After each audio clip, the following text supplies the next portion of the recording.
Vamos lá, então. A dúvida que tem surgido é a respeito da relação, né, entre o Estado liberal e suas rebeliões, o aumento da criminalidade. Acho que, se não me engano, são aquelas mesmas questões ali, 9, 10 e 11, né, que eu também gravei recentemente um vídeo, que depois confere lá, Daniel.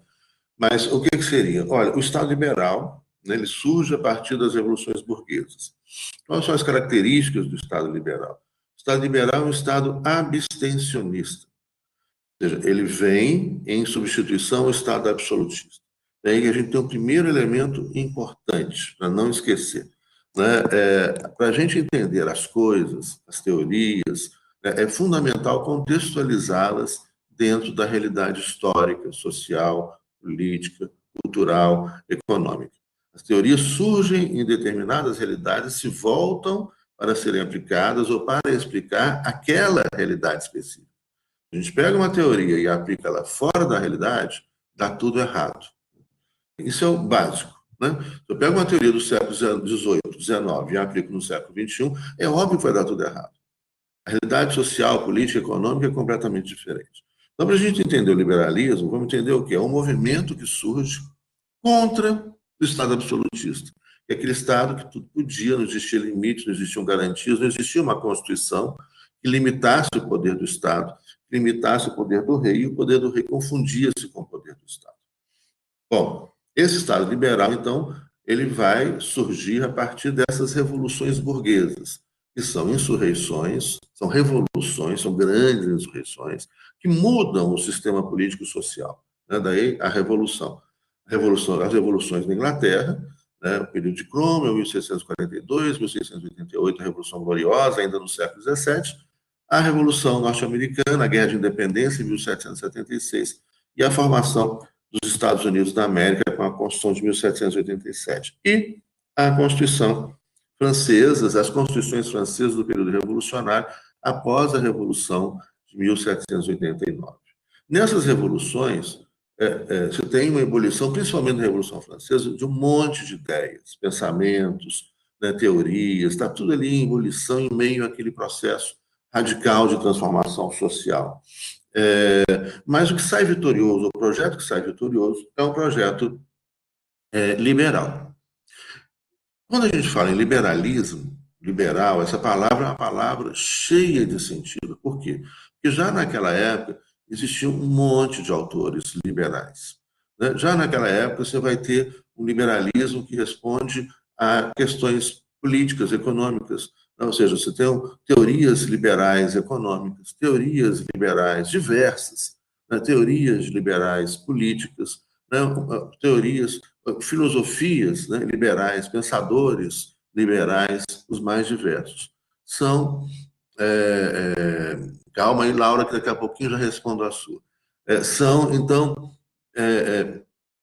cada vez mais milhares de teóricos, né, desde o século XVIII até os dias de hoje, com centenas, talvez até milhares de teorias liberais. Então, essa palavrinha ela tem vários sentidos, em contextos diferentes. O Estado liberal que se afirma e que vai se expandindo, né, no século XIX, ele tem determinadas características. Assim como o século XIX tem determinadas características muito importantes. Então, para a gente entender qual que é o comportamento desse Estado liberal dentro do contexto político, a gente precisa estudar a história. Né? Qual que era a realidade social, política e econômica no século XIX? Né? E como que esse Estado liberal, com a sua estrutura jurídica, né, com a sua Constituição, com as suas leis, etc., né, como é que ele responde àquele contexto? Muito importante a gente pensar nisso. Né? Muita gente chega e fala, vamos trazer, vamos importar, né, o modelo norte-americano para o Brasil, vamos importar, não sei. Não tem como importar. A gente já falou isso em sala de aula. Nós vamos imaginar como se fosse uma máquina. Como se fosse uma máquina, na expressão italiana, né? Um automóvel, uma Ferrari. Né? Olha, essa Ferrari ela vai se comportar de forma diferente, esse automóvel maravilhoso, em estradas diferentes. Para botar uma Fórmula 1 Ferrari numa estrada de terra, não vai funcionar. Né? E depende do piloto. Ela vai se comportar também com pilotos diferentes. Então não adianta a gente importar uma estrutura jurídica, constitucional que funciona num lugar e achar que vai funcionar em outro lugar. Por quê? Porque a cultura desses lugares são diferentes, as pessoas são diferentes, a realidade social, econômica, política é diferente. Não vai funcionar. Basiquinho, assim. Não se esqueçam disso. E então, voltando ao Estado liberal, na realidade, ele foi imaginado dentro de uma realidade, só que essa realidade está mudando. Então, você constrói uma teoria para uma realidade, mas a realidade mudou. E aí essa teoria para de funcionar, ou funciona de maneira diferente. E é isso que começa então a acontecer já no decorrer do século XIX. No século XIX você tem aí o quê? Né? A Revolução Industrial, o auge da Revolução Industrial, né? Milhões de pessoas se movimentando, é um processo migratório muito grande, né? Na Europa, depois isso vai espalhar para outros lugares do mundo em momentos diferentes, com características diferentes, né? Como os Estados Unidos, como no Brasil, etc. Né? E a Revolução Industrial, vamos pegar o caso, aí, por exemplo, Londres e Paris. Começa, então, a utilização em larga escala no século XIX de fábricas. E essas máquinas que estão nas fábricas. Essas fábricas produzem numa velocidade muito grande, porque são várias máquinas, né? São muitas pessoas trabalhando nas máquinas dentro das fábricas. Isso é uma novidade. E as pessoas que trabalhavam antes da manufatura, morando em pequenas cidades, não tem mais como competir com as fábricas. Vamos imaginar um cara, enquanto ele produz um par de sapatos, a fábrica produz milhares de pares de sapatos. Então, essa pessoa que vai perdendo a sua fonte de subsistência, né, onde ela trabalhava na manufatura, ou trabalhava no campo, etc. Essas pessoas agora começam a ir nos grandes centros urbanos, né, pensar em Paris e Londres, nos grandes centros urbanos, para buscar trabalho. Só que chega lá, embora existam, né, cada vez mais fábricas, né, o número de postos de trabalho nas fábricas não é suficiente para incorporar todas as pessoas que estão chegando, né, das pequenas cidades do interior. A cidade, então, essas cidades, inicialmente, pegando como exemplo, tem um livro sobre Paris e Londres no século XIX, interessantíssimo, depois eu vou pegar lá para mostrar para vocês, vocês encontram em PDF, mas eu vou pegar lá depois. Né? Essas cidades começam a inchar de gente. Vai chegando muita gente. E não tem lugar para essas pessoas viverem. Né? Então, elas vão chegando na Paris antiga. Como é que é a Paris do século XIX? Na Paris do século XIX, você tem uma cidade moderna, que vão surgindo aqueles edifícios lindos, aquela Paris linda, com os edifícios de 6 andares, todos com 6 andares, etc. Né?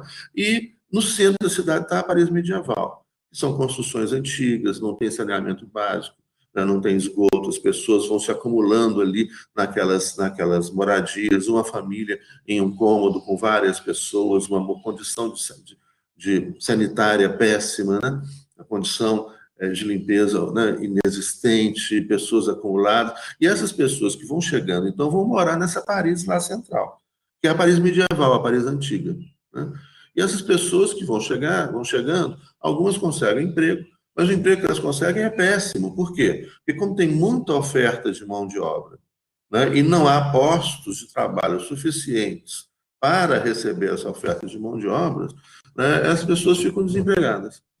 E aí, então, o salário vai lá para baixo. Né? Isso é a lógica liberal. Você tem muita obra, né? E pouca oferta de postos de trabalho, o que acontece? O salário vai lá para baixo. Se ao contrário, se você tem muita oferta de postos de trabalho, né, e não tem o correspondente oferta de mão de obra, né, aí então você tem uma valorização do trabalho. Naquela época, então, você tem, né, como hoje, muita gente procurando trabalho, pouco pós-trabalho, então os salários vão lá para baixo. Então, as pessoas, sejam empregadas ou desempregadas, você tem muitos desempregados, e muitos empregados, mas desempregados que recebendo um salário miserável, né, que mal dá para comer, e mal dá para comer. Tem alguns livros interessantes que retratam e que ilustram o século XIX, alguns filmes também, o mais famoso deles o livro Os Miseráveis, de Victor Hugo. Tem várias versões cinematográficas, versão para televisão, tem novela, e tem o livro, né, que é o principal, que é um retrato desse século XIX, da miséria, da exploração humana, da enorme desigualdade. E aí é básico. Né? A sua pergunta, Daniel. né, qual a relação entre o Estado liberal e as rebeliões e o aumento da criminalidade. Bom, aí está a resposta. Muita gente desempregada, péssimos salários, pessoas passando fome, miseráveis, né? Muita gente, né, nas ruas abandonadas, morando mal. Né? Não há saúde pública, porque o Estado liberal é um Estado abstencionista. Ele não se preocupa com o bem-estar social das pessoas. O Estado liberal, a função do Estado liberal é poder de polícia e forças armadas, só. Ele é um Estado abstencionista. Né? Então, não tem acesso à saúde, não tem acesso à educação, não tem moradia adequada, não tem moradia. Pessoas pelas ruas perambulando sem ter o que fazer. Né? Subempregos, exploração. E isso é óbvio que vai surgir dessa desigualdade, dessa exploração, dessa miséria, né? Revolta, né? Criminalidade. E a criminalidade, então, cresce barbaramente. Né? E aí, então, você passa a ter dois tipos de rebelião, podemos falar assim. Uma rebelião difusa, sem direcionamento, que é essa rebelião da criminalidade. O cara está passando fome, vai lá roubar, né, se revolta com tanta humilhação, etc., rouba, mata, latrocínio, né, um monte de coisa, né, que começa a acontecer. Então, o aumento da criminalidade, ela vai ser gerada, isso no mundo inteiro, em qualquer tempo, inclusive hoje, né, a gente resolveria 90% da nossa criminalidade, se a gente tivesse saúde, educação de qualidade, moradia, dignidade, salários bons, né? Menos desigualdade, menos exploração, cultura social violenta, enfim, isso é básico. Então, você tem um aumento da criminalidade. A omissão estatal permite, então, esse surgimento dessa desigualdade. E a resposta do Estado, qual é? O Estado, em vez de criar políticas, né, de saúde, de educação, de moradia, né, o Estado liberal não pode fazer isso. Ele é um Estado abstencionista. Né, ele não pode fazer isso. Então, como que ele vai responder isso? Da única maneira que ele sabe responder. E que, infelizmente, a gente ainda vê muito isso hoje no Brasil e nos Estados Unidos. Vai responder com violência, vai responder com polícia, com repressão, com cadeia.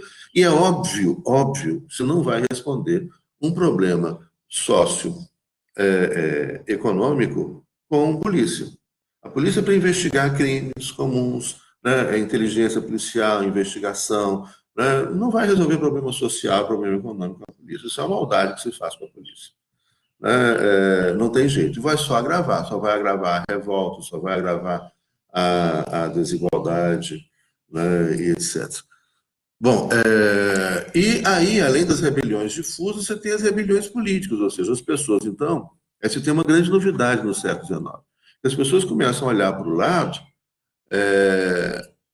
não, Silvia, não, isso. Aí eu vou, mas já respondo isso, mas é como tem a ver com o que eu estou falando, a Silvia coloca, a pessoa não é problemático fazer uma associação direta entre pobreza, miséria e criminalidade? Não, sim.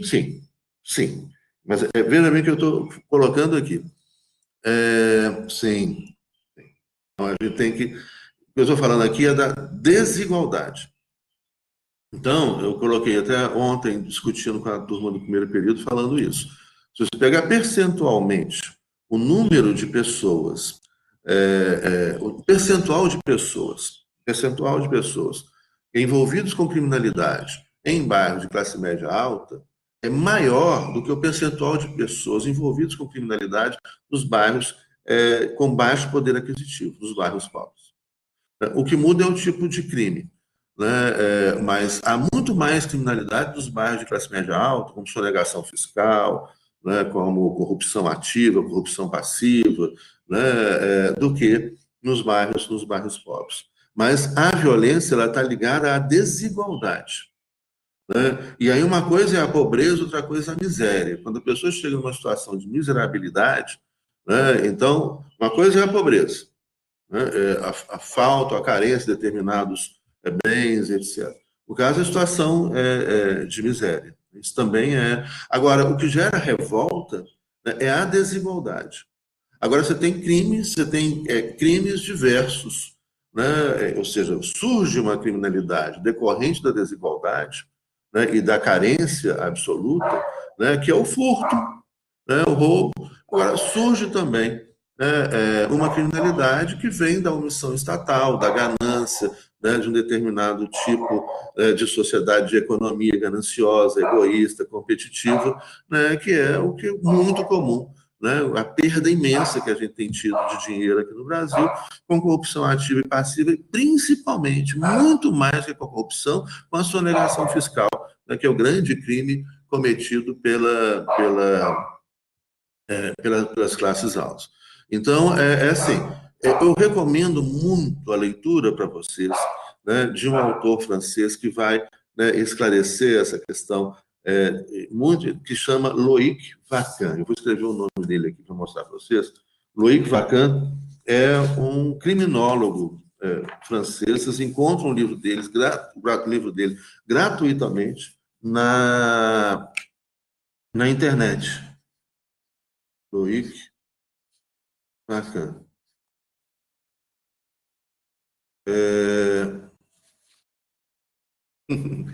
Loïc Vacan. Põe o nome dele, Loïc, é Loïc que fala porque tem um trema no I. Então não é Loac. Quando tem um trema, fecha, né? Igual Heloíse, né? Não é Eloise, Heloíse. Loïc Vacan, C-Q-U-A-N-T. Não, minha letra é ruim, mas dá para ver. Coloca o nome dele na internet e aí vocês vão encontrar os livros dele em PDF. Tem um livro dele muito bom que chama As Duas Faces do Gueto, né, em português. Tem um outro livro em português agora que eu não estou lembrando o nome, mas se colocando o nome dele no Google, vai aparecer os livros dele. Ele vai falar justamente essa questão. Né? Não é da pobreza, é da desigualdade, é da humilhação, né? É da violência que essa vida de miséria, de desigualdade, de opressão e de corrupção e de privilégios, né, gera. Tá? Então, é muito pertinente a sua pergunta. Que isso, então é isso. Silvio. Então, só para fechar aqui a pergunta do Daniel, então, é isso. E há outros tipos de rebeliões, ou seja, as pessoas, então, começam a se organizar contra aquela situação. Então, aí começam a aparecer os primeiros sindicatos, e as pessoas unidas, organizadas, vão ter força de transformação social. Então, aí começa a transformação social. Justamente com a organização dos trabalhadores, das pessoas mais pobres, dos excluídos, quando as pessoas se organizam e têm uma meta política, um objetivo político, aí começam a aparecer os primeiros direitos sociais, os primeiros direitos trabalhistas, os primeiros direitos previdenciários, mas isso já na segunda metade do século XIX. Então vem a greve, as rebeliões políticas, as rebeliões sociais, as movimentações sociais, manifestações públicas, reivindicando, lutando por direitos. A gente só consegue direitos se a gente lutar por direitos, né? Não vai... de vez em quando aparece aí um papai bonzinho, né? Mamãe boazinha, papai Estado, né? Que vai, mas isso não vai acontecer, né? Na esmagadora maioria dos casos, em 99,9%. A gente vai ter que conquistar, a gente vai ter que lutar, né, pelos nossos direitos, para transformar a sociedade, e para isso as pessoas se organizam. Né? Então está aí a sua resposta. Vamos ver aqui. A Richelle. Creio que a pergunta que mais paira no meu pensamento seria se podemos dizer que a Constituição é criada para que a burguesia se proteja. Claro, sim, é isso. A Constituição moderna, né, ela marca, quando ela visa segurança. Assim como na formação do Estado moderno, você teve ali uma aliança entre quem? Né? Entre o rei, nós falamos várias vezes em sala de aula, entre o rei, os nobres e os burgueses. Né? Eles vão se aliar contra a insurreição dos servos, na crise final, né, do feudalismo. Então, nessa aliança, eles vão se unir suas forças para colocar os trabalhadores, os servos, né, aqueles que produzem, aqueles que trabalham, no seu devido lugar, produzindo, respeitando a propriedade deles e a segurança deles. O Estado moderno ele surge dessa equação. Né? O Estado moderno surge para proteger a propriedade do campo, dos nobres, a propriedade na cidade, dos burgueses, né, onde então esse Estado se encarna na figura do rei, né, e o rei, o Estado, vai buscar, financiado pelos nobres e burgueses, vai buscar entre esses servos, entre os que trabalham, entre os que produzem, aqueles que vão engrossar a sua estrutura, né, do Exército Nacional, da Polícia Nacional, etc., para manter as pessoas, né, respeitando a propriedade, né, e respeitando e trabalhando, produzindo. Né? E a Constituição vem no segundo momento, ou seja, quando essa aliança aqui, as constituições liberais, século XVIII e XIX, está muito claro nas Constituições, é só ver os textos da Constituição, né, e relembrar os nossos estudos de história. A história é fundamental, a gente já comentou isso em sala de aula também. Onde, então, nessa aliança, os burgueses eles vão desenvolvendo, ganhando dinheiro, né, fica se empoderando, tendo cada vez mais poder econômico, por causa da proteção do Estado, que protege a propriedade deles, que protege a produção deles, que mantém os trabalhadores produzindo. Né? Então, esses caras vão começar a ganhar dinheiro, né, e vão ter tanto dinheiro que vão chegar um momento e falar, olha, agora eu quero poder político. Daí vem as revoluções burguesas, daí vem as constituições burguesas, as constituições liberais. Agora eu quero poder político. E aí, então, os burgueses assumem, em alguns lugares, fazendo uma aliança com os nobres, aliança que está de pé em muitos países, em muitos estados nacionais pelo mundo afora, né, onde você vê lá a presença dos nobres. Né? A Suécia tem rei, a Dinamarca tem rei, a Noruega tem rei, ou rainha, a Holanda é uma monarquia parlamentar, a Bélgica é uma monarquia parlamentar, o Reino Unido, a Espanha, né? E esses aí são exemplos de monarquias parlamentares. Né? O Marrocos é uma monarquia constitucional, que é um outro conceito, mas depois a gente vai trabalhar isso, né, mais adiante, na segunda parte da matéria. Eu já estou gravando sobre isso um vídeo, sobre as monarquias absolutistas. Ainda existe a Arábia Saudita, por exemplo, as monarquias constitucionais, né, onde o rei governa, mas com limite constitucional, como o caso do Marrocos, e as monarquias parlamentares, onde o rei não governa mais, mas ainda tem poder econômico, poder político, poder simbólico, é chefe de Estado, como nesses estados que eu acabei de citar na Europa Ocidental. Então, Richelle, a Constituição ela é fruto disso, vem as revoluções burguesas, e aí vem essas constituições liberais. Elas garantem o que, as constituições liberais? Direitos para quem?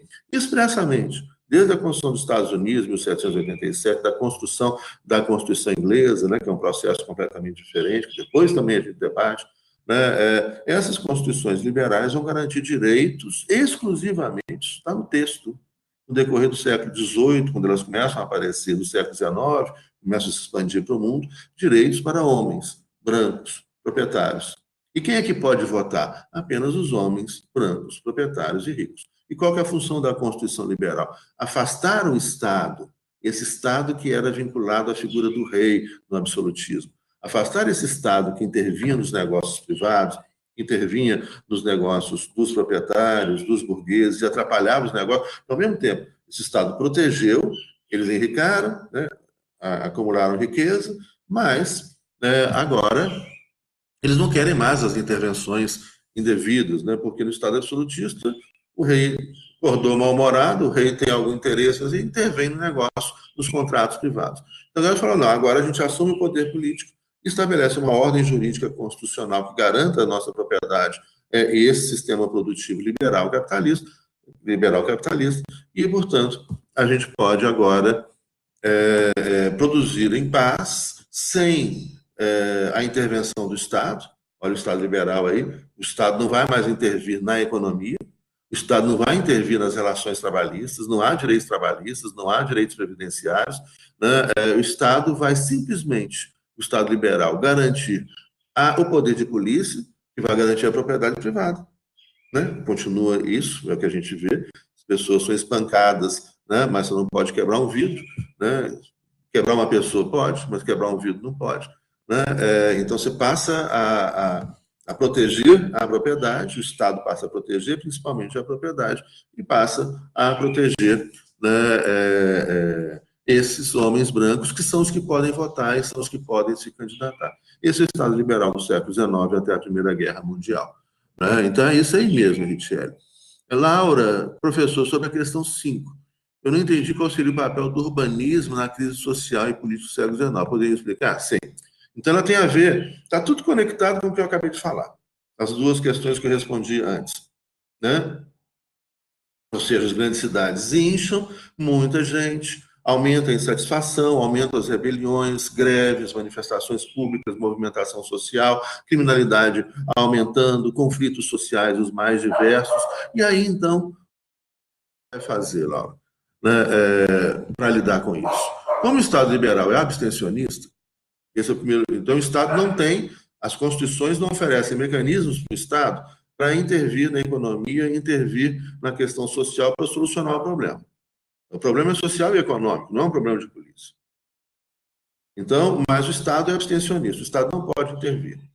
Isso é uma explicação jurídica.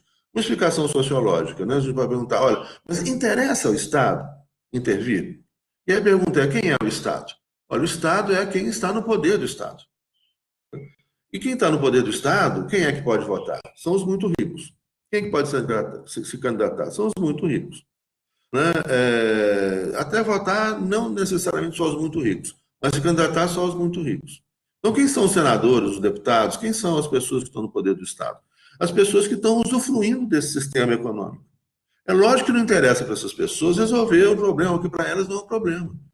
É um problema para a maioria da população, é um problema para os pobres, é um problema para os trabalhadores, é um problema para o microempresário, mas não é um problema para o grandão. Está ganhando com isso, né? Com a concentração de riqueza, né? Com a desigualdade, ele está ganhando com isso. Não interessa para ele resolver o problema. Né? Então ele vai trabalhar, né? Não interessa, então, portanto, ele mudar a Constituição. Quando ele vai mudar a Constituição, ele vai mudar a Constituição a favor dele. Né? Enfim, como a gente também vai encontrar um monte de exemplos pelo mundo afora. Ele vai mudar a Constituição a favor do interesse dele. Então, ou manter a Constituição se ela mantém o interesse dele. Ele é que legisla. Né? Ele que pode reformar a Constituição. E não interessa a ele, porque ele está ganhando com isso. E aí, então, ele responde isso com o quê? Com controle. Como não interessa resolver o problema, ele precisa controlar o problema. Né? Para você resolver o problema, você precisa de políticas econômicas e sociais. Né? Para você controlar o problema, como é que eles vão controlar? Com controle. Né? Ou seja, com mais polícia, com mais controle social, com mais controle comportamental. E aí entra, então, a reforma urbana, né? A reforma urbana de Paris, né? O papel do urbanismo. A reforma urbana de Paris e o projeto de Belo Horizonte era inspirado no projeto de Paris. Né? Ou seja, você tinha...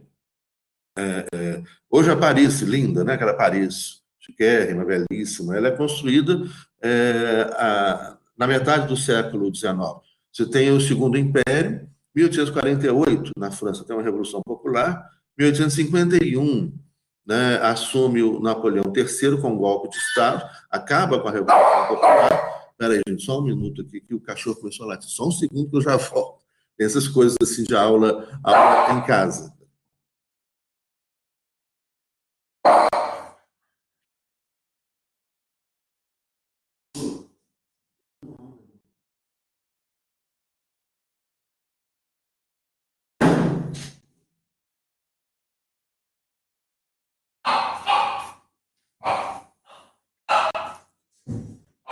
Oi, gente, voltei. É o Freud. Freud é novinho, tem 1 ano, mas ele fica aqui, no vizinho aqui, tem outro cachorro lindo, grandão, e aí o cachorro às vezes sai ou chega assim, eles se cheiram aqui pela porta, aí late lá, tá latindo, mas tranquei ele lá dentro, tadinho. Mas o que eu estava falando, hein? Ô, gente, me lembrei. Para aqui. A questão do urbanismo, isso. Então, no urbanismo nesse período, você tem, então, assume o Napoleão III, o sobrinho do Napoleão Bonaparte, né? Luiz Bonaparte, em 1851, e em 1853 ele nomeia como prefeito de Paris o Barão Haussmann. Leiam depois sobre isso, pesquisa sobre isso, é muito interessante. O Barão Haussmann ele assume a prefeitura em 1853, é um grande burguês e nobre, né? E ele vai ser prefeito até, se não me engano, 1867, 1870 termina o Segundo Império, né? O primeiro Império, Napoleão I, o Segundo Império, Napoleão III, o sobrinho do Napoleão Bonaparte, com um golpe de Estado. Esse Barão Haussmann ele vai fazer uma reforma urbana. Por quê?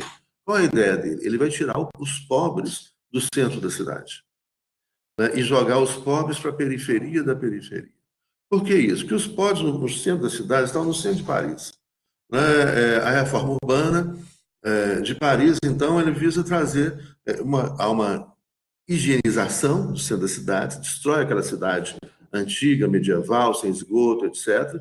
Os pobres ali no centro da cidade estavam concentrados, ali eles tinham facilidade de se organizar, de se comunicar, de se rebelar, faziam barricadas, né? Então se destrói aquilo tudo, manda os pobres para a periferia da periferia, onde eles se diluem, são mais fáceis de serem controlados, e cria um espaço urbano com grandes avenidas, com grandes ruas, Brasília, né? Com grandes espaços urbanos, onde é fácil você controlar o comportamento das pessoas e visualizar se algum inimigo aparece. O inimigo é o pobre, né? Então, também a gente vê isso até hoje em dia.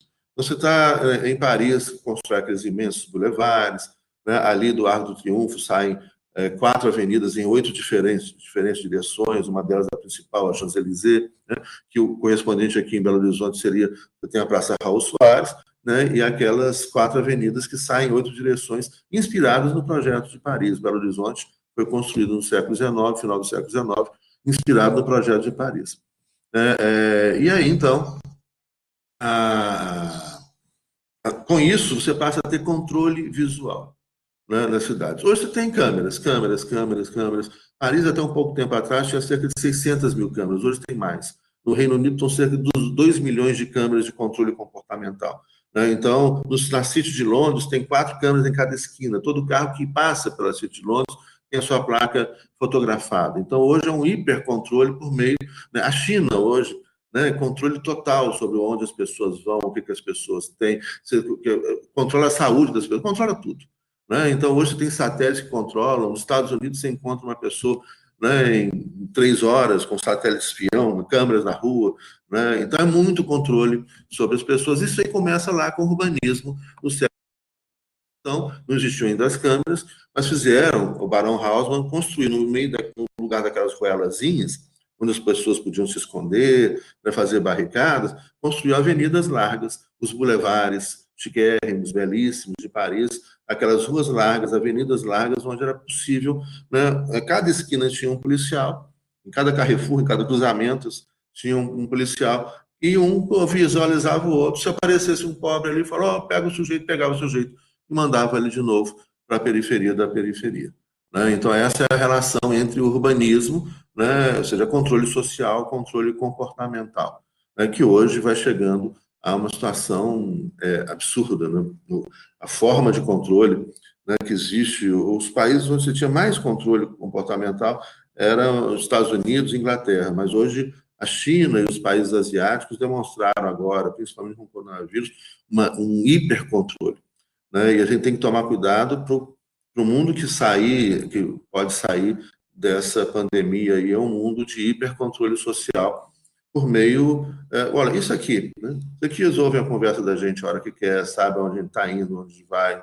Os carros com GPS também sabem para onde vai, onde vai. Tem um controle que quiser, né? Aqui no Brasil, inclusive, começaram a fazer controles de reuniões públicas com os celulares, etc. Então, essa sociedade de hipercontrole, né, começa ali com as reformas urbanas, criando espaços largos. Brasília também é uma questão interessante. Depois, gente,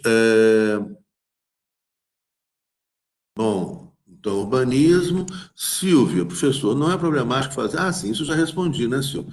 É problemático, sim, tem que fazer com cuidado, desculpa. A gente tem que ver, não você tem países pobres, né, com baixíssima ou quase inexistência de violência, né? Então não é pobreza, é desigualdade, humilhação, né? É toda uma cultura de humilhação, de desigualdade, de violência do Estado, né? Com essa desigualdade, né, você tem um comportamento do Estado que é diferente para as pessoas ricas e as pessoas pobres, né? Essa humilhação e essa separação, né? Enquanto você tem né, se tinha, por exemplo, elevadores para para empregados, para elevador social, esse simbolismo, essa estrutura de desigualdade, que o tempo todo lembra que as pessoas são desiguais, que algumas pessoas são consideradas menores ou menos que as outras para essa sociedade, né? Isso gera revolta, isso gera violência, né? Então,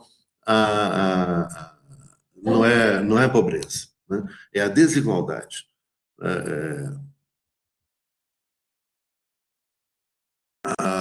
Bom, depois, Silvia, entendi, falou. É isso. Ritiele, a questão da ampliação do Código Penal também contribui. Bom,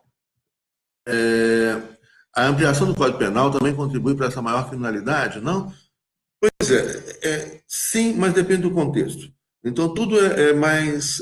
As coisas são complexas, né? As coisas sempre são contextualizadas.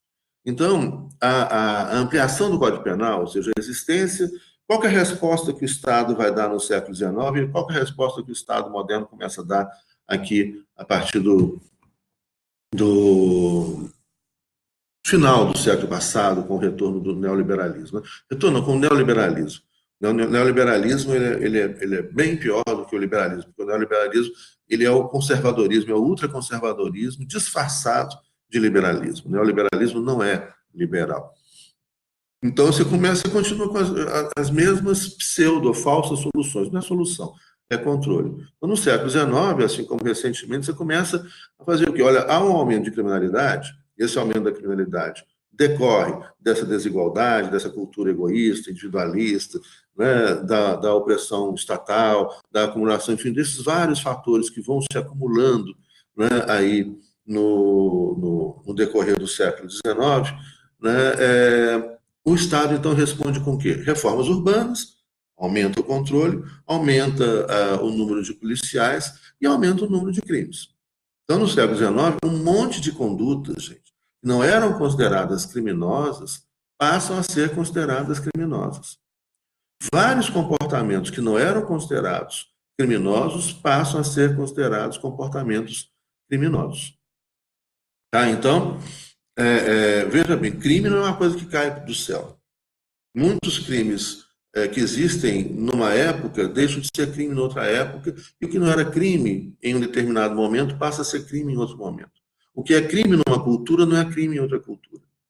Tá? Então, o crime é algo que é uma construção social. E aí, quando a gente fala em crime, a gente tem que perguntar sempre: quem diz o que é crime? Quem diz o que é normal? Quem diz o que é pecado? Quem tem poder para dizer. Né? Então, esses conceitos, vamos deixar o conceito de pecado por enquanto de lado, para trabalhar mais na teologia, na ciência da religião, vamos falar do conceito que é complexo, né? E importante discutir isso, nós vamos discutir ciência da religião. A gente pode discutir isso também, mas vamos pegar o crime, né, e a normalidade. Olha, para essas duas expressões, a gente tem que sempre fazer a pergunta: quem diz o que é crime? Quem diz o que é normal? Olha, claro, quem tem poder para dizer. Né? Então, quem é que legisla no século XIX? Quem pode votar?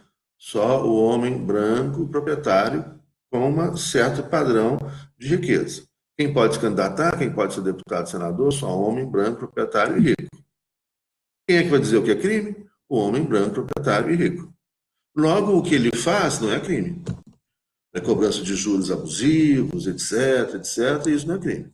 Mas o que o outro faz, né, o que as outras pessoas, né, que trabalham para ele, o que as outras pessoas do qual ele depende, outras pessoas do qual ele não quer ver perto, etc., essas pessoas vão ser criminalizadas. Você começa uma criminalização da vida. Um monte de comportamentos que não eram considerados criminosos passam a ser considerados criminosos. Século XIX, isso volta depois com o neoliberalismo. Um monte de comportamentos que não eram considerados anormais passam a ser considerados anormais. Você tem uma invenção aí, então, de um monte de coisas, de comportamentos que passam a ser proibidos. Esse ser humano aí do século XIX é um cara espremido entre paredes, e se ele faz algum comportamento considerado anormal pelo poder, né, ele vai para o manicômio. né? E aí você começa, então, um momento de criação de manicômios, um momento de encarceramento em massa. E também, do outro lado, se comete algum comportamento ilegal contra a lei, ele vai para o presídio. E aí começa a aprender todo mundo, como voltaram a aprender também em larga escala a partir da década de 80, com o retorno, né, dos ultraconservadores ao poder, né, do chamado neoliberalismo. Lembrando que o neoliberalismo não é liberal. Né? Então é isso. Quer dizer, não é então necessariamente a ampliação do Código Penal, mas a ampliação do Código Penal é uma resposta falha ao aumento da criminalidade. Ela aumenta o controle, aumenta o encarceramento, aumenta a punição. Agora, a gente pode fazer sim, né, guardadas as complexidades, essa conexão. Né? A ampliação do Código Penal significa ampliação da repressão, significa prender mais gente, significa gerar mais desigualdade, significa gerar mais revolta, significa, né, a maior repressão a uma camada específica da população, que são aqueles que sempre vão presos, né, porque não são eles que fazem as leis. Então, isso também ajuda a aumentar a revolta, isso também ajuda a aumentar a criminalidade, mas ao meio de vários outros fatores. Não ajuda a resolver o problema. Isso, efetivamente, não ajuda. E especialmente no Brasil, onde a gente tem um sistema que não funciona, um sistema penal, carcerário que não funciona. Aqui, dos crimes cometidos, só de 5 a 7% dos crimes são resolvidos pela polícia, né, que não tem equipamentos, não tem investimentos para fazer investigação. Né? O que a polícia tem que fazer? A polícia não tem que torturar, não. Também você não consegue nada com isso. Né? Nem sair batendo nas pessoas no meio da rua. Ela tem que ter investigação. É uma polícia profissional, bem equipada para investigar e aí aplicar o direito penal para aquelas pessoas com o devido processo legal, etc, etc. Mas esse devido processo legal não funciona. A gente tem hoje a terceira população carcerária do planeta, está chegando aí em torno de 800 mil pessoas presas, né, e um monte de mandados, né, de ordens de prisão, de mandados, né, judiciais não cumpridos, que vão chegar aí também em torno de 400 mil. Então, a gente vai falar, olha, adianta aumentar o número de crimes no Código Penal? Se você tem 400 mil mandados não cumpridos? Adianta isso? E não adianta também por diversos outros vários fatores. Né? Então, bom, Michele, entendi. Então, que bom. Laura, entendi. Que bom, Laura. Poderia me explicar melhor sobre o papel do capital conservador na chegada ao poder do nazifascismo? Sim. Vamos lá. Que bom, muito interessante. Obrigado, Silvio. É muito interessante quando picharam a Pampulha. Seria necessário não apenas criminalizar nesse caso, mas entender a exclusão social no espaço urbano a partir, inclusive, da escolha do que é patrimônio. Exatamente, Silvio. Exatamente. Você não vai resolver. Primeira coisa, quem pichou, né, eu acho Gente, tem dois nomes, me ajuda a lembrar aí. Tem a pichação e tem os desenhos que fazem nas paredes, são lindos, e Belo Horizonte está com vários desses desenhos lindos. Grafite, isso, obrigado. Os grafites, né? E tem as pichações. Você não vai resolver pichação prendendo, cara. É uma estupidez, é de uma burrice. Né? Se as pessoas picham, eu acho a pichação feia. Os grafites eu adoro. Né? Mas se as pessoas grafitarem, se as pessoas picham, né? Elas estão. É um grito ali, elas estão querendo dizer alguma coisa. Não adianta aprender. A primeira coisa que você tem que fazer é ouvir o que essas pessoas estão querendo falar para resolver o problema. Você não vai resolver aprendendo. Você vai aumentar a revolta, vai aumentar a pichação. Né? E aí começa essa mistura. É isso, exatamente isso. Né? O que é o patrimônio, o que é ouvir o grito dessas pessoas. Né? Ouvir o que elas estão querendo dizer com aquilo. Né? Aí a gente resolve. Diálogo. Né? Bom, voltando lá, Laura, não esqueci não. Qual é o papel do capital conservador na chegada ao poder do nazismo e do fascismo? Poderia me explicar melhor? Sim. Bom, esse capital conservador, você tem ali, no século XIX, essa omissão estatal faz com que os grandes proprietários se tornem cada vez maiores. Isso nós vamos chamar de capital conservador. Por que capital conservador? São aquelas pessoas que por motivações diversas, aqueles grupos, empresas, por motivações diversas, começam estão vencendo essa competição. nas grandes empresas que vão se formando no século XIX.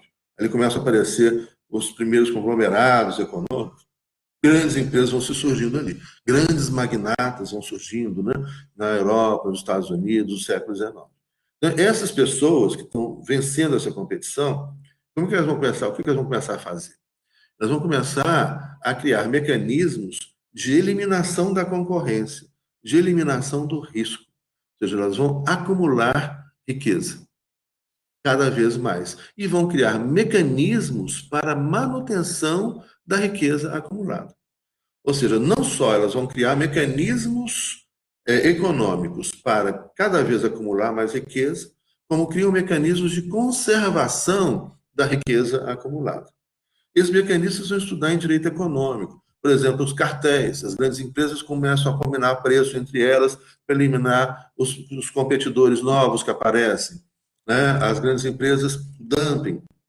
As grandes empresas abaixam o preço, né, do seu produto abaixo do preço de custo, né, o que elas vão ter prejuízo, mas com isso derruba o competidor novinho, que tem menos capital, que não vai suportar competir no preço, e logo que se derruba o cara, né, ou você compra o cara, ou compra e fecha, ou adquire o empreendimento dele para você e fica sozinho no mercado, ou entre aquele grupo de grandes empresários. Ou seja, o capitalismo conservador são as mega empresas que começam a se formar no século XIX e que hoje são donas do mundo. Né? Como diria o Belchior, eles venceram e o sinal está fechado para nós que somos jovens. Mas nós vamos abrir esse sinal. Né? Nós, jovens, nós vamos vencer esse capital conservador, que continua ganhando. Né? Você vê agora no coronavírus, né, para onde vão os trilhões, bilhões de dólares nos Estados Unidos e no Brasil? Vão para os banqueiros, vão para as mega empresas, enquanto os micros e os pequenos vão fechar. Né? Basta prestar atenção na realidade, que a gente vê quem venceu, quem manda, né? E mais que isso tem que mudar, né? Porque senão também a gente perece. Né? E isso vai mudar. Eu acho que é um bom momento, nesse momento, agora, de começar a transformar nisso, né? E voltar a dar oportunidade para todo mundo. Então, o capital conservador, esse capital conservador, ele vai gerar esse processo de concentração econômica brutal.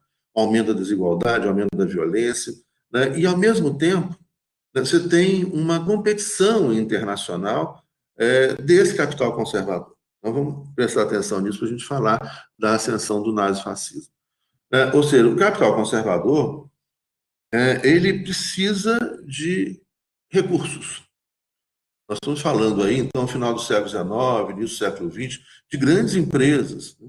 Muitas delas que existem até hoje, empresas gigantes.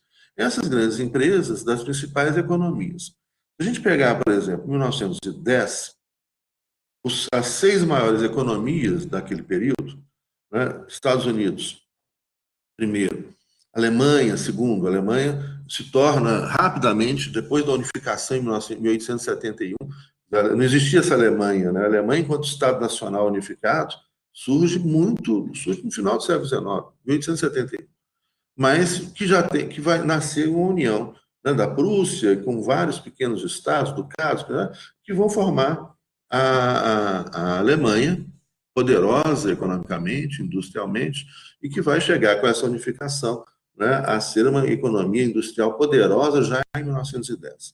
Nos Estados Unidos, Alemanha, Inglaterra, o império que dá volta ao mundo, né, com colônias, né, onde o sol nunca se põe, né, porque tem colônias pelo mundo afora, lá desde a Austrália, Nova Zelândia, parte da China, né, Oriente Médio, Iraque, a invenção deles, né, Arábia Saudita, África do Sul, invadem a Índia, invadem o Egito, né, faz protetorado, imagina, protetorado inglês do Egito, a Índia, né, enfim, Canadá, independência do Canadá, só na década de 1980, né, mesmo assim ainda faz parte da British Commonwealth. Então, é um império onde o sol não se põe. Né? Depois vem a França, que é um outro império gigantesco, né, e que também, né, então, vamos pegar esses impérios nascentes aí, né? Inglaterra tem muito espaço para exploração de mão de obra, exploração de recursos naturais, para abastecer suas grandes empresas. A França é a mesma coisa.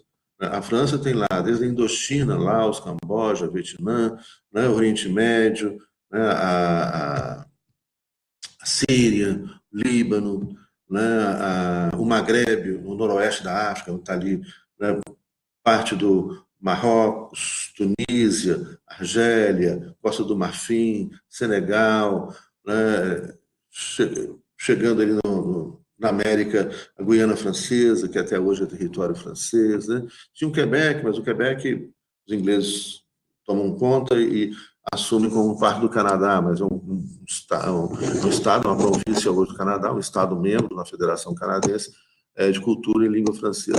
Enfim, a Martinica, no Pacífico Sul, é um outro estado imperial que tem vastos recursos naturais das suas colônias. Então, mão de obra barata, recursos naturais e mais mercado consumidor privilegiado. Estados Unidos também vai ter isso, né? Vai ser a primeira economia. Os Estados Unidos, logo depois da formação, esses encontros no meu blog, né, ele tem as 13 colônias, elas pegam apenas uma parte ali da costa leste.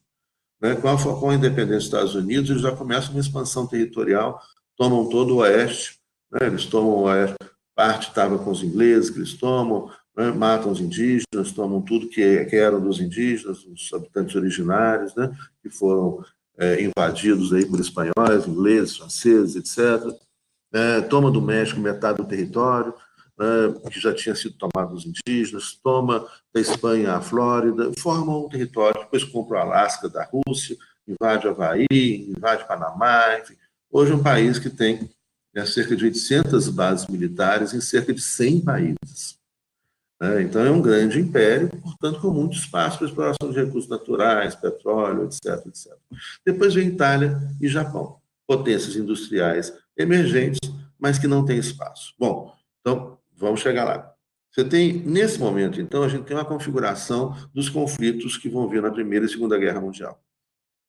6 economias poderosas, entre várias outras. Não podemos esquecer outros impérios aí, coloniais, como Bélgica, como Holanda, Portugal, Espanha, mas vamos centrar nessas 6 maiores aí. Elas estão separadas.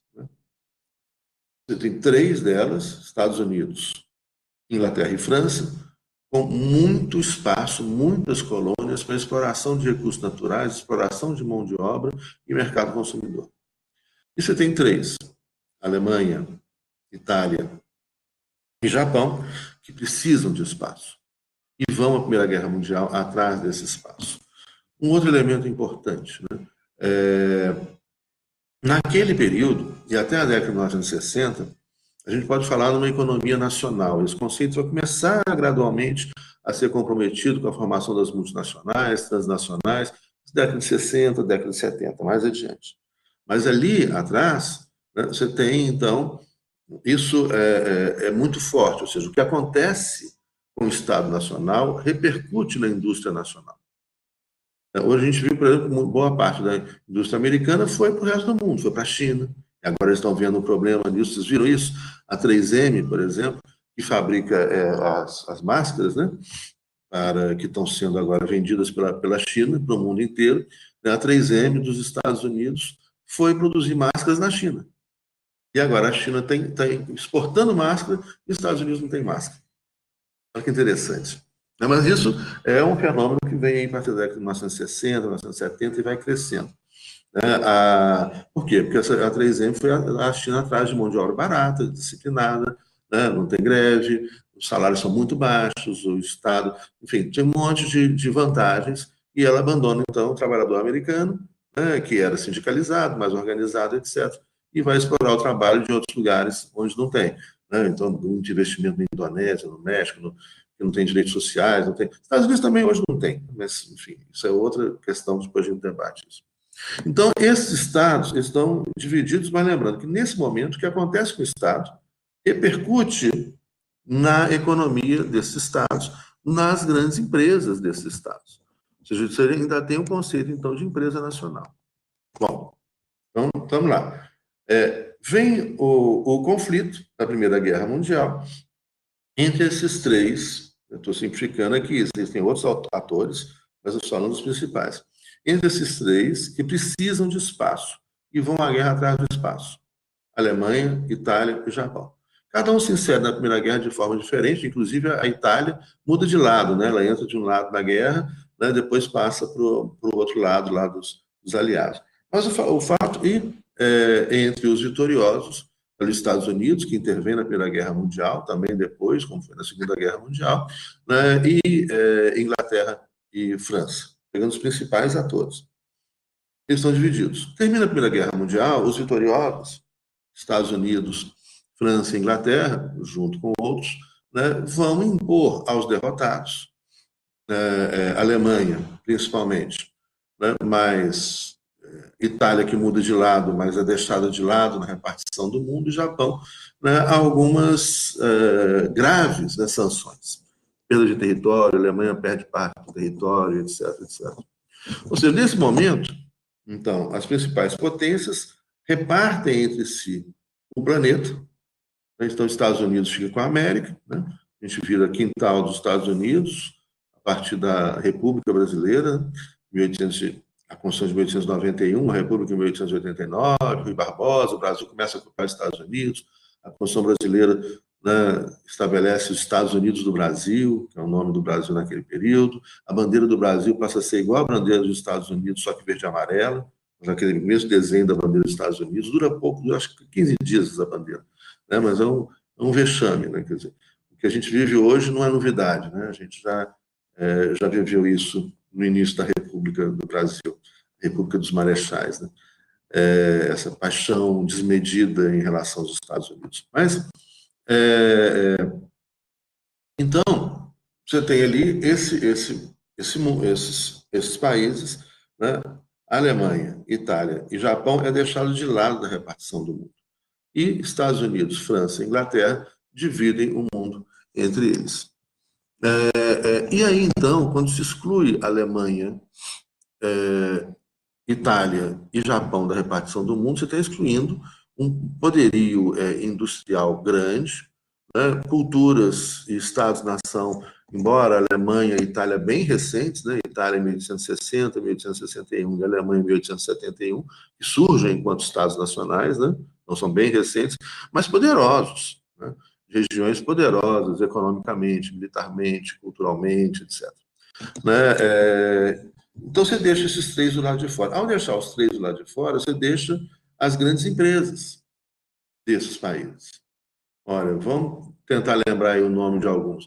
Nós pegaram no Japão, né? Está lá o senhor Toshiba, o senhor Yamaha, o senhor Suzuki, grandes empresários, riquíssimos, que são deixados de lado na repartição do globo.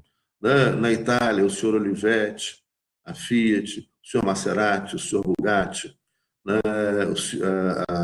Na Alemanha, o senhor Thyssen, o senhor Krupp, o senhor Mannesmann, né? A Mercedes-Benz, que mais? Grandes empresas, né, que já existiam naquele momento, que são deixadas de lado da repartição do mundo. Essas grandes empresas é o que nós chamamos, então, de capitalismo conservador. Essas grandes empresas, elas vão, então, ver na ascensão do fascismo, do nazismo, a grande chance de resolver o problema deles. Muito importante vocês assistirem aquele vídeo sobre o nazifascismo de novo, né, para entender isso. Mussolini, por exemplo, ele era do Partido Socialista. Mas depois ele defende a entrada da Itália na guerra, ele é ultranacionalista, ele passa a ser financiado pelos grandes empresários italianos. Né? O fascismo não é de esquerda. Mussolini se meteu na esquerda socialista italiana, né, mas caiu fora e criou o próprio partido que foi financiado pelos grandes empresários italianos. E o governo dele era um Estado forte a favor das grandes empresas italianas. Então, ali você tem, atrás, ele é ultraconservador, ultranacionalista. Vou lembrar o que é o nazifascismo, né? Fascismo, nazismo, eles são ultranacionalistas, são antiliberais. É uma economia estatal dirigida forte a favor das grandes empresas privadas, a favor do capital nacional poderoso, né, privado. Então, ele é um capitalismo de Estado poderoso, né, onde as grandes empresas financiam o aparato estatal para manter, inclusive, os trabalhadores no lugar deles, mais uma vez. Você tem todo um discurso social muito parecido com muita coisa que anda por aí. Todo mundo faz um discurso social, faz um discurso popular, populista, fala em socialismo, fala em social, em bem-estar social, mas está defendendo as grandes empresas nacionais de uma economia dirigida, uma economia capitalista, dirigida pelos interesses das grandes empresas, dirigida pelo Estado a favor das grandes empresas. Então, o nazifascismo ele é antiliberal, ele é antissocialista, ele é anti-operariado, ele engana o operariado, ele fornece migalhas, mas mantém o operariado, o trabalhador, sob o controle do Estado, que está agindo a favor das grandes empresas, essa é a lógica do nazifascismo. Não é de esquerda, ele é de extrema direita, por isso que ele é classificado como extrema direita, porque ele defende os interesses do capital conservador, das grandes empresas da Alemanha, da Itália, do Japão, e vai espalhar, o nazifascismo vai ter repercussões pelo mundo afora. O Brasil teve o segundo maior partido nazista fora da Alemanha. Desses grandes empresários, italianos, alemães, japoneses, começam a financiar esse movimento, porque vem nesse movimento nazista, fascismo, a chance de resolver o problema deles. Porque eles sabem se comunicar com o povo, eles têm um discurso social. Lembrando que o Partido Nazista chamava Partido Nacional Socialista Operário Alemão. Um partido que é antissocialista, que é anti-operariado, né, que é a favor e financiado pelas grandes empresas da Alemanha. Né, tem uma foto, se vocês procurarem aí na internet, vocês vão encontrar, que é o do empresário americano Henry Ford, que é antissemita, né? Henry Ford recebendo uma condecoração do cônsul nazista em Detroit, em nome de Adolf Hitler. Né? A General Motors e a Ford investem na Alemanha nazista. Os Estados Unidos, muitas empresas norte-americanas investem milhões e milhões de dólares, né, na economia nazista. A General Motors e a Ford, elas são responsáveis pela fabricação de cerca de 70% dos veículos leves do exército alemão. Então, atrás da máquina de guerra da Alemanha nazista, da Itália fascista, do Japão fascista, né, de Hirohito, com outras características próprias do Japão, né, estão os grandes empresários nacionais e, inclusive, outros empresários de outros países, né, como da França, da Inglaterra, dos Estados Unidos, Standard Oil, né, o Bush, avô, né, que era um banqueiro que lavava dinheiro nazista por Nova York. Então, você tem hoje muitos documentos, muita coisa, isso é documentado, isso é história, isso é fato documentado, né, do papel de como que o capital conservador, as grandes empresas pelo mundo afora, financiaram o movimento nazifascista para se contrapor às revoluções populares, às revoluções socialistas, ao movimento do comunismo internacional, do socialismo, das propostas internacionalistas, da formação da União Soviética, etc. Então, você tem aí esse movimento de extrema-direita, né, que é um movimento capitalista mantido pelo capital conservador, né, a favor dos interesses dos grandes empresários desses estados nacionais, mas também empresários de outros países.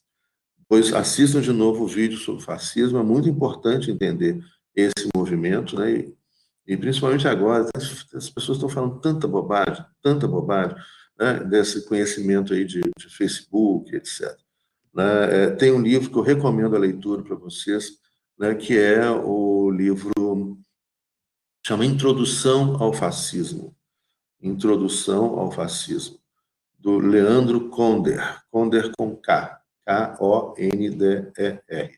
Leandro Konder, Introdução ao Fascismo. É um livro baratinho, mas que talvez se encontre até em PDF gratuitamente, porque esse livro já é bem antigo.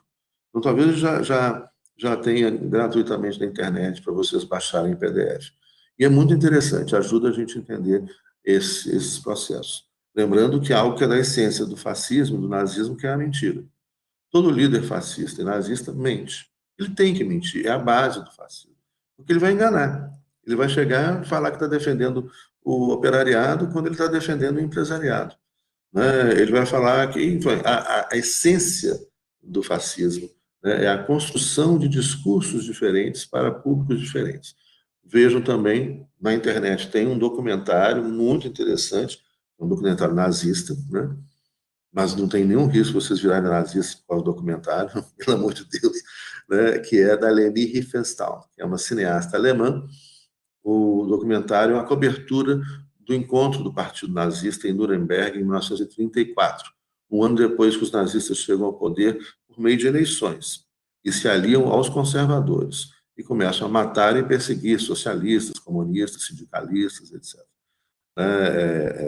Ele é um movimento anti-operariado, é um movimento antissocialista, é um movimento anticomunista, é um movimento antiliberal, é um movimento antidemocrático, né? É um movimento antipático, né? É tudo de anti que vocês juntarem, né? Expresso. É um movimento da violência, né? O nazismo, o fascismo implica no seu conceito o abandono do diálogo, o abandono da racionalidade, o abandono da democracia, né? É o pior dos sistemas imagináveis. E hoje você tem movimentos neofascistas que ressurgem pelo mundo afora, com características bem diferentes daquela época com relação aos jogos de poder, né, que estão por trás. Mas as práticas são horrorosas, né, e horrorosamente semelhantes. Né? A violência, o racismo, a homofobia, o antissemitismo, né, o anticomunismo, o anti-trabalhador contra o enfim, é um povo violento, um povo